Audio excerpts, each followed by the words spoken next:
Part 1, let the results slap them in the face. Perhaps all of us have experienced that moment, standing frozen in a crowded room as someone deliberately made us the butt of a cruel joke, a bitter jab, a chorus of laughter from the crowd, a mocking gaze that cuts deep into your sense of dignity.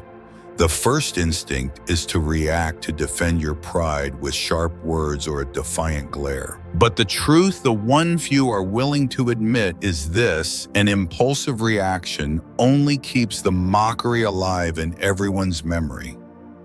You don't need to shout to reclaim respect. You don't need to fire back in anger. What you need is a quiet rising, a resurgence so powerful that even those who laughed will feel shame for ever underestimating you. I remember it clearly one evening at a small gathering of old friends and colleagues. During a casual conversation, I made a minor mistake, something so trivial that in a decent world no one would have blinked. But then he appeared, the kind of person who needs to be the center of attention, using mockery as a stepping stone to outshine the crowd.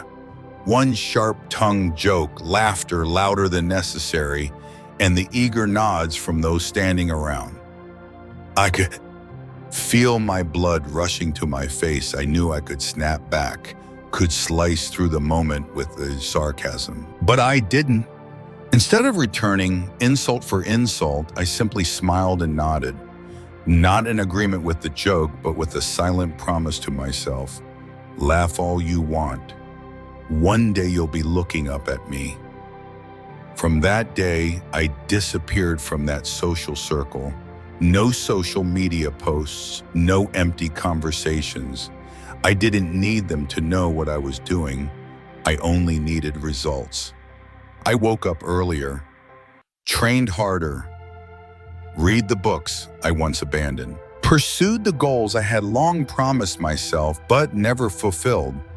I severed ties with relationships built only on convenience and shallow familiarity. I invested in myself like it was a final battle for my self-respect, because in truth it was. This wasn't revenge, it was redemption. Every morning I rose before dawn, every time I chose discipline over delay. I pictured their stunned faces watching me rise to heights they never even dreamed of. And I wasn't doing it to nurse resentment. I was doing it to keep a promise to myself. I would never let anyone's pettiness define the limits of my dreams. 6 months passed, had changed not just my physique, which was leaner and stronger, but my entire presence, a colder focus, an unbothered gaze that no longer cared for cheap laughter. And then one random night, a message appeared from him, the very one who made a spectacle of my small mistake, now asking for advice: how to build a personal brand, how to master discipline, how to succeed so quickly. I didn't respond. I didn't need to. The results spoke for me. And here's the lesson no one teaches you. You don't reclaim respect through heated arguments or emotional comebacks. You reclaim it through silent persistence, through quiet, undeniable growth. When someone humiliates you, what they crave is your explosion, your loss of control, your dancing like a puppet to their strings. Don't give them that satisfaction.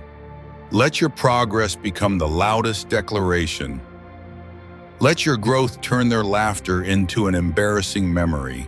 Let your perseverance highlight their laziness. Let your consistency expose their weakness.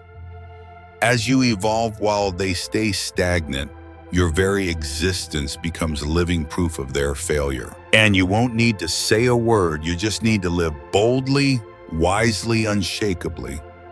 Don't seek revenge. Don't beg for respect. Become a mountain they can never climb.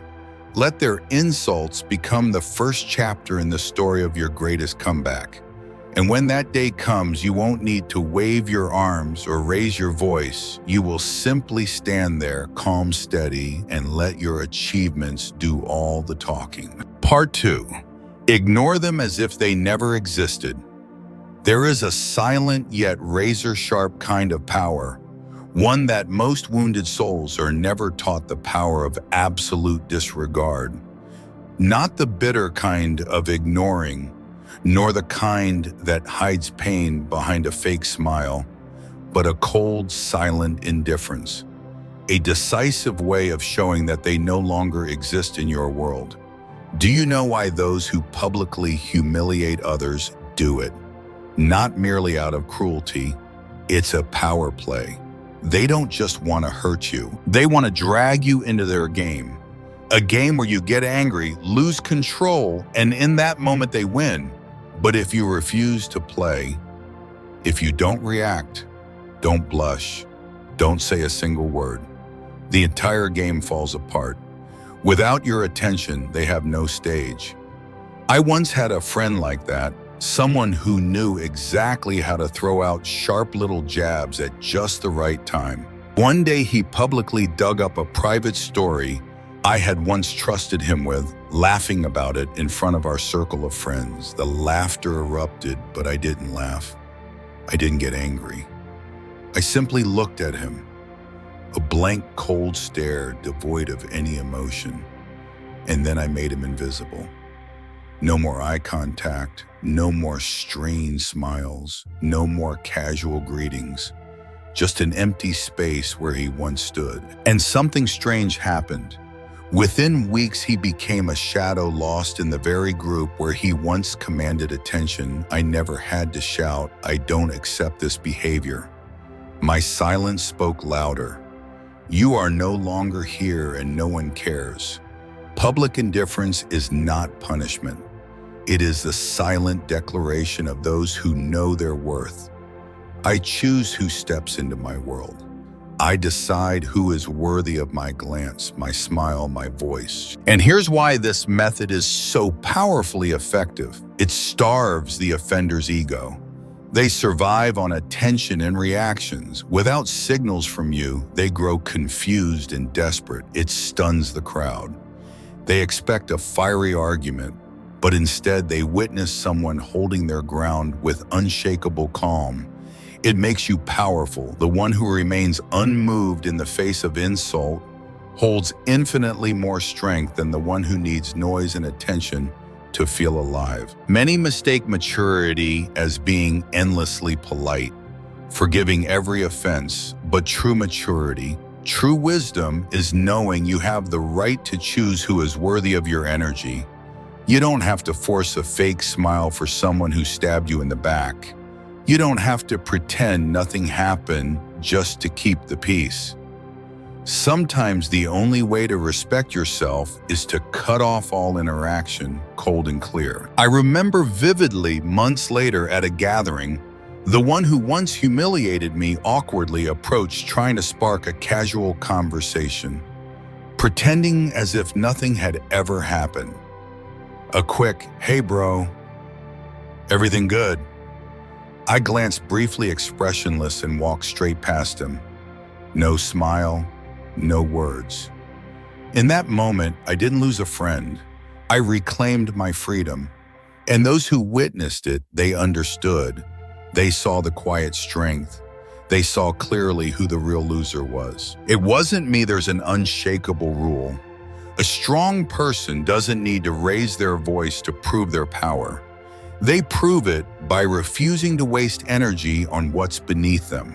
So next time someone tries to publicly humiliate you, remember, don't respond, don't show emotion, don't give them any sign they've touched you. Just stay silent, just turn them into air. They will collapse under the weight of the emptiness you leave behind. They will have to face the truth that in your world, they have been erased, and that not loud accusations is the deepest punishment of all. Part 3, speak once then, stay silent forever. There is an art to responding when insulted, and it doesn't lie in arguing to the bitter end or trying to win with words. That art instead lies in absolute calm speaking, once and never speaking of it again. Because the harsh truth is, people don't insult you in search of truth. They insult you to seize control. They want you flustered, panicked, feeling like you must defend yourself, must prove yourself, must ask permission to exist. And the moment you fall into that spiral, explanation after explanation, defense after defense, you have already lost. I still remember an incident that taught me this lesson deeply.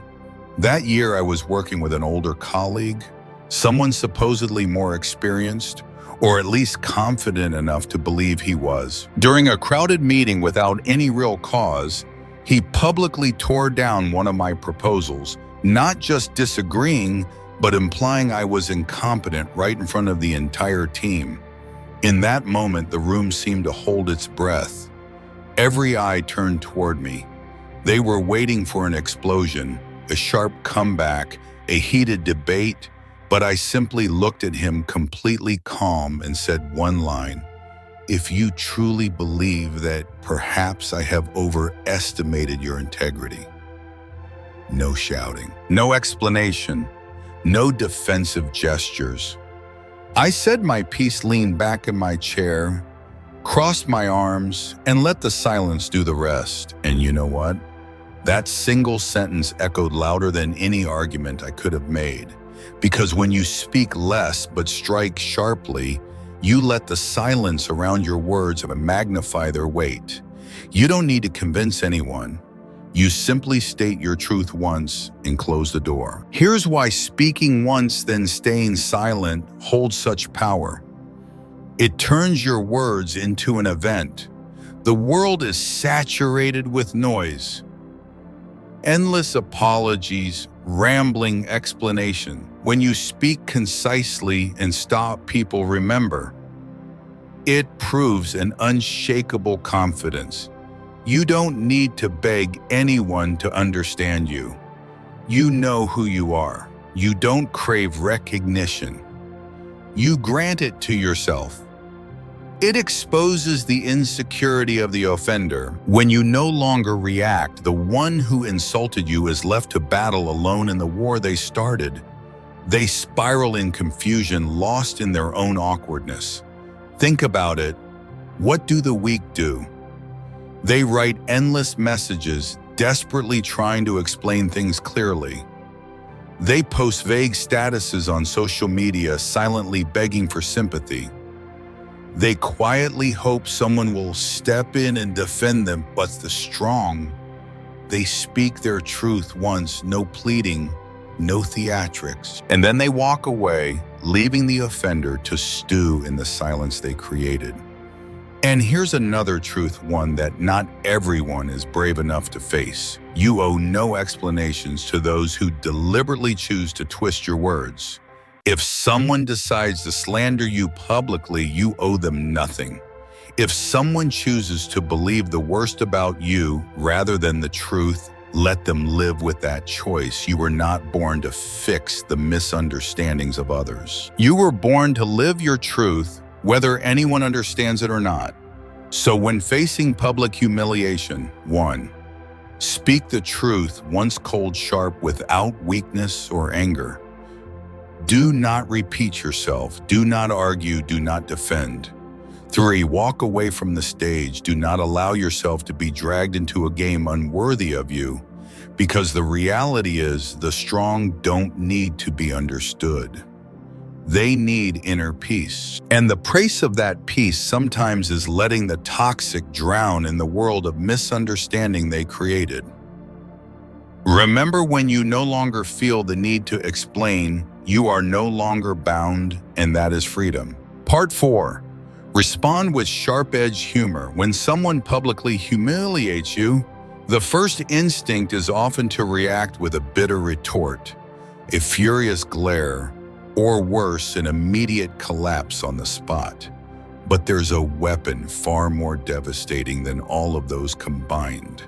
A weapon that silences the crowd and forces your opponent to swallow their shame, without you ever raising your voice. That weapon is humor, the right kind at the right moment, sharp enough to pierce through their pride. Not the sloppy kind of humor, not self-deprecating jokes designed to please the crowd.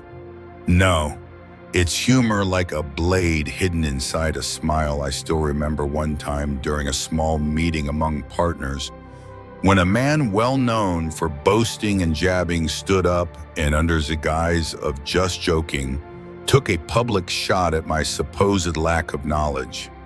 It was a calculated hit wrapped in the excuse of humor. The whole room waited to see how I would react. A tense, expectant, half-awkward silence filled the air. I smiled, looked him straight in the eyes, and simply said, "You're absolutely right.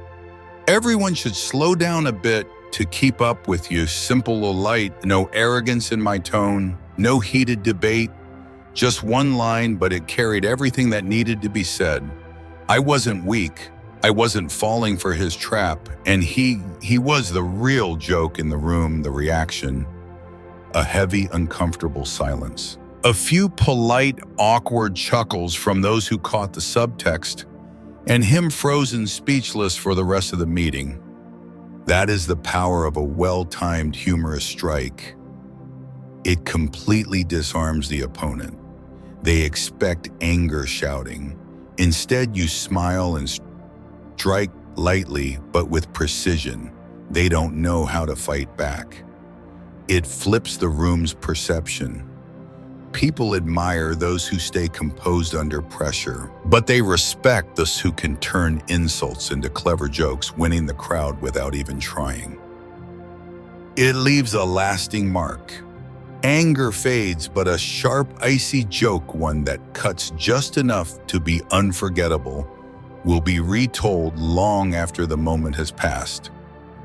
Remember, you don't need to shout to be heard. You just need to say the right thing once and let your subtlety speak volumes.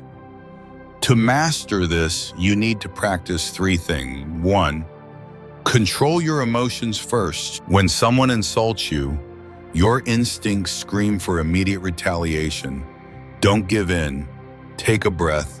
Smile lightly. Regain your composure before opening your mouth. Choose your words wisely. Don't stoop to their level of crudeness. A smart comeback must rise above sharp enough, short enough that they understand it, but can't grab onto it to continue their attack.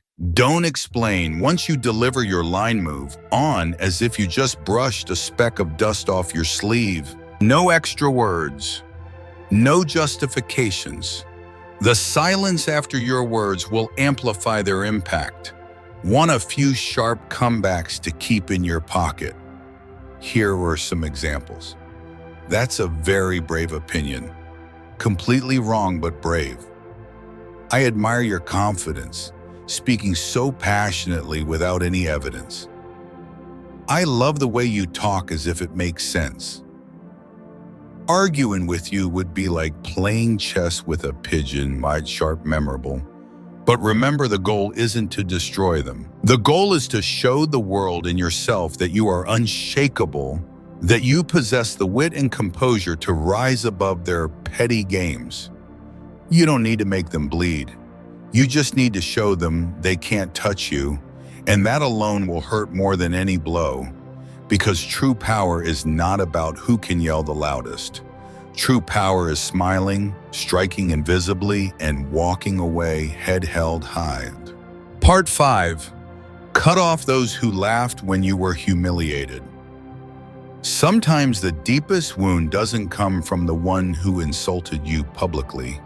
It comes from those who stood silently nearby, or worse, those who laughed along.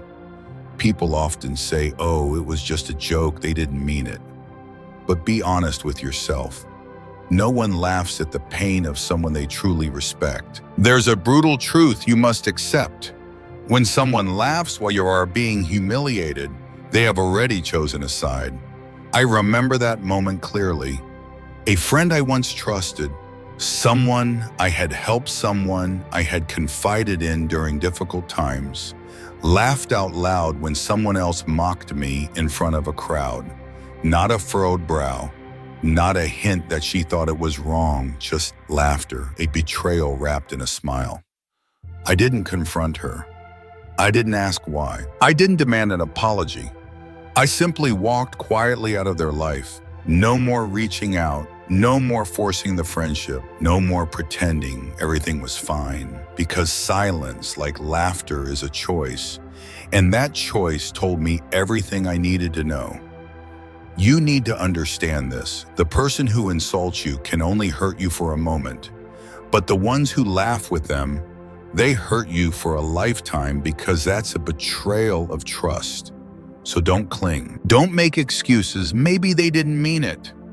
Maybe they just laughed to go along.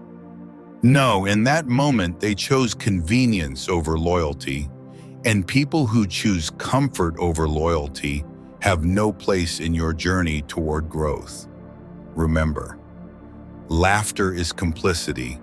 If they laughed when you were torn down, they were helping the one who did it. Keeping them around is an insult to yourself. Every time you pretend nothing happened, you're silently sending the message that your self-worth is cheap. Cutting them off is necessary for your elevation. When you remove half-hearted people from your life, you create space for true, genuine connections. I know, letting go of people you once called friends is never easy, but think bigger. Who do you want to spend your life with? Those who only stand by you in good times, or those who will speak up when you are hurt? If you keep tolerating these subtle betrayals, you'll forever be trapped in shallow relationships where trust is an illusion. But if you're brave enough to shrink your circle, what remains will be purer than anything you've ever known. There's an unbreakable rule. No one truly respects you if they see you easily forgive betrayal. You don't need to cause drama. You don't need cryptic social media posts. You don't need to call anyone out publicly. You simply need to withdraw quietly, firmly, without looking back. Your absence will be your answer. Your silence will be your indictment. And one day, when you are standing on a higher ground, strong, independent, radiant in your own light, they will realize they didn't just lose a friend. They lost the chance to stand beside a rising star. And that is the only revenge you will ever need. Always remember, loyalty doesn't need an oath, betrayal doesn't need an explanation, and your self-respect needs no justification. Laughing with those who humiliate you is choosing a side, and you too have a choice. Choose yourself, choose your dignity. Starting today, learn to look closely. Who smiles when you're hurt, who stands silent when you need protection, who pretends not to hear when your heart is breaking. Those people, escort them out of your life with the most beautiful silence you possess. Part 6. Make them regret choosing the wrong person. When someone publicly humiliates you, it's not just an act of insult, it's a test, a gamble. They believe you will lose. They bet that you will get angry, explode, lose control. They bet that you will quit, retreat in silence, never daring to hold your head high again. And it is precisely there in that moment that you have the greatest opportunity to turn everything around. Not by screaming for justice, not by lashing out in childish retaliation, but by choosing a higher path, evolving in a way they never saw coming. I once faced such a moment. At my very first job, I had a manager, a man who believed belittling others affirmed his own position. During a team meeting right in front of everyone, he cut me off mid-presentation and coldly said, "Leave the decision-making to those who are actually capable." The room erupted in laughter, and in that moment I knew I had two choices. One, lose control, argue back, scramble for scraps of dignity in a room that didn't truly care, to stay silent, swallow the humiliation and turn it into fuel for a comeback no one could anticipate. I chose the second path. I said nothing, no defense, no arguments. I simply nodded, not in agreement with the insult, but with a silent promise to myself. You will eat those words, and I won't need to say a thing. From that day forward, I threw myself into learning. I took on the hardest projects, the most difficult clients, the work everyone else avoided, and I stayed later than anyone. I dug deeper than anyone, not to prove anything to them, but to prove to myself that my worth was never defined by anyone's judgment. 3 months later, I closed a major deal, a contract that saved the company's failing quarter. And guess who had to stand before the entire team and publicly praise that success? The very manager who had humiliated me. But the most memorable part wasn't his reluctant praise. It was the look in his eyes, unable to meet mine. Because deep down he knew he had bet against the wrong person. So how do you make those who humiliated you regret it? Become the version of yourself they never believed you could be. They called you a fool, become the most knowledgeable in the room. They laughed at your dreams, build them into an empire. They thought you would crumble. Let them watch you soar higher than ever before. Grow in silence. Don't broadcast your plans for revenge. Don't post cryptic status updates. Let your progress be your only response. By the time they realize it, it will be far too late. Don't block them. Don't disappear. Let them see every step forward, every achievement, every milestone you reach. Not out of spite, but to remind them they lost the chance to walk beside you. Some might say, forgive, forget. I don't oppose forgiveness, but I believe there are memories that should not be erased. Pain, if used properly, is not a burden. It's fuel, it's a map. It's the engine that propels you to places you never thought you could reach. Forgiveness doesn't mean erasing the memory of how you were treated. Forgiveness means releasing the emotional burden, but remembering, so you never allow anyone to treat you that way again. And one day, when you're standing at a new height in a different room, where the echoes of old mockery can no longer reach you, you will smile. Not because of them, not to get revenge, but because you proved the only thing that ever mattered. You are the sole authority over your own worth, no one else. Let your success speak louder than anything. Let your strength silence the ones who once laughed, and always remember, the sweetest revenge is an unstoppable evolution. Part 7. Stand firm on your own standards. When someone humiliates you in public, they're not just insulting at you, they are conducting a silent test. They're quietly asking, how far will this person let me go? How much disrespect will they tolerate before they push back?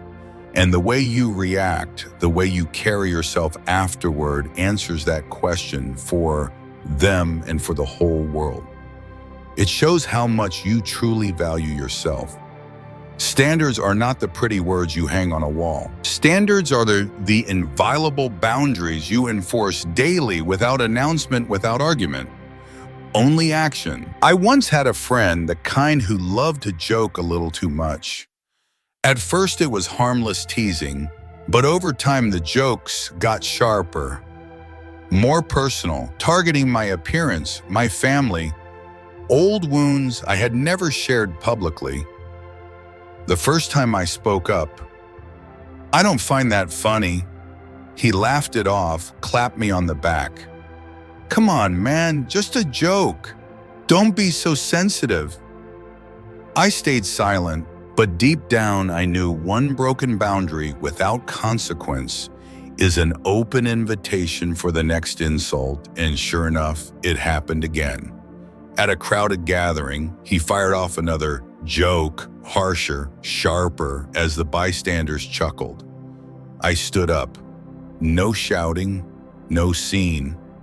I looked him straight in the eyes and said loud enough for everyone to hear, "That's the last time you'll ever have the chance to talk about me like that." After that, I walked away from that friendship. No regret, no second glance. Why is standing firm on your standards so important? Standards are the map of respect. People don't treat you based on what you claim. They treat you based on how you act when tested. If you don't set your boundaries, others will set them for you. And believe me, their limits for you will be far lower than what you deserve. Standards don't just filter out the wrong people, they attract the right ones. Those who can't handle your firmness will leave. But those who respect you will step closer and stay. If you want to stand firm, you must master 3 crucial lessons. 1. Don't over-explain. When someone crosses your boundary, you don't owe them a lecture, you owe them action. Walking away, cutting ties, closing doors. Quiet but absolute too. Be ready to lose people. Not everyone is brave enough to stay beside someone who has clear standards. Some will leave. Some will call you arrogant or too sensitive. Let them. Their absence is a gift to your peace. Never bargain with your dignity. The first time you let someone cross a line without consequence, it leads to a second, a third. And each time you don't just lose their respect, you lose a little of your own self-respect. I know there will be moments when standing on your standards feels lonely, moments when you wonder, am I being too harsh? Am I asking for too much? But remember, the world is not short on people willing to disrespect you if you let them. What the world lacks is people who love themselves enough to never allow it. Stay firm. Show them that one act of disrespect is one too many. Show them that your dignity is not negotiable for the sake of temporary comfort. They thought it was just a joke. They thought you would laugh along, shrug it off to keep the peace. Make them realize you are not anyone's joke. You are the one who sets the rules. You decide who gets to enter your world. And once you choose that standard, stand firm, even if you stand alone. Because the truth is, standing alone with your self-respect is far better than being surrounded by a crowd who doesn't even know who you are. Part 8, when your silence becomes the storm they cannot withstand. Remember everything we've talked about until now. You don't need to scream. You don't need loud retaliation. You don't need to explain yourself or seek validation from those who once belittled you. You don't need to win their game. You need to rewrite the entire game. Every time someone humiliates you publicly, they're hoping you will lose control. They are waiting for your anger, your desperation, your weakness, flashing in a careless moment. They need you to react to justify the story they want to build. But when you choose silence, not the silence of surrender, but the silence of someone preparing for a magnificent return, you have already laid the first stone of your comeback. Let them laugh today. Let them revel in their cheap victory for now. Because you know the real battle isn't fought in a moment of impulsiveness. It's fought in every silent step forward they cannot see. What have you learned by now? Do not respond with words, but with results. Let your evolution be the most powerful strike. Ignore them as if they never existed. Starve their energy with cold indifference. Speak once, then stay silent forever. When you no longer need to be understood, you free yourself from the chains of expectation. Respond with sharp-edged humor. When you can smile in the face of insult, you shrink the attacker before everyone's eyes. Cut off those who laughed with them. Don't allow small betrayals to survive inside your world. Evolve until they regret. Let your success reflect their failures more brutally than any words ever could. Stand firm on your standards. Your standards are what protect you when the world tries to break you. And now the final non-negotiable message. You don't need to win an argument. You need to win your life. No one remembers yesterday's shouting matches, but everyone remembers who stood tall in the end. Don't waste your precious energy fighting for fleeting attention. Don't trade your dignity for a moment of emotional retaliation. Be patient, be silent, keep building. And then when that day comes, you will walk into the room, no announcements, no fanfare, simply by your presence, simply by your unmatched aura. You will make everyone stop, turn, and wonder, how did the one they once laughed at become so untouchable? And you will only need to smile because you will know the answer was never in the words. The answer lived in the silence you carried through the entire journey. That silence did not kill you. It made you the storm.